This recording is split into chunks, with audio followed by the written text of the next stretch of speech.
Hi, my friends. This is Miss Alexandra, and today we're going to learn the coding technique for limit. Now, please remember, limit is to keep a number from getting too big or too small. We will use this technique when we have a number that's constantly changing, and we do not want to get too big or too small. Here are a few examples. If we don't want a sprite to go faster than a certain speed, or say we don't want a sprite to turn way too far. What happens if we don't want a game score to go below 0? These are all good reasons to use a limit. To use a limit, find a place where your number might change. Check to see if a newly changed number is too big or too small. If it is, set it back to an acceptable number. So if the value is too small, set it to the minimum. If the value is too big, we'll set it to a maximum. So let's go look and see what we have.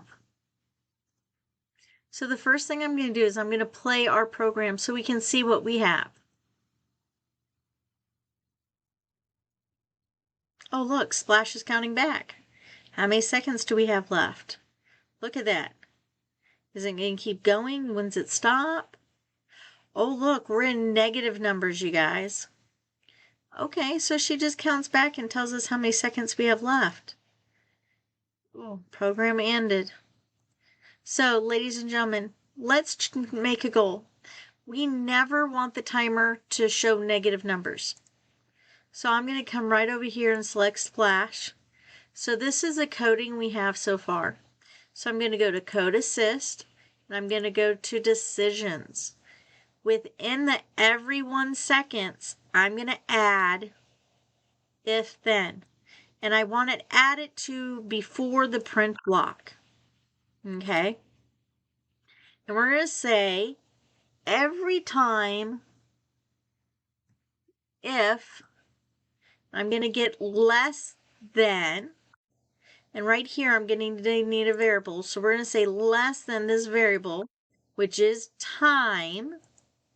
And we don't want it going below 0.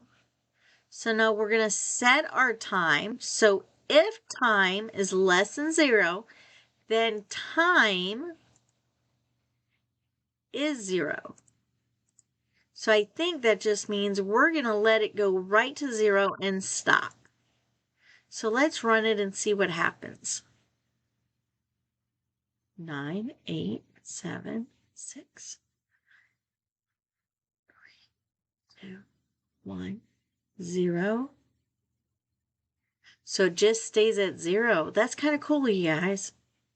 So if we wanted to, we could also use the same technique to start Splash's countdown over again from the beginning.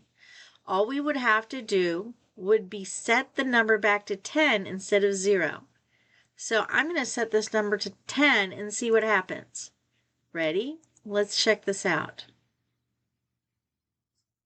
Here we go. We're going down. We're at 5, 1, 0, and it starts all over. That's actually kind of really cool. So as I was saying, all you have to do is check out new things, try it, play around.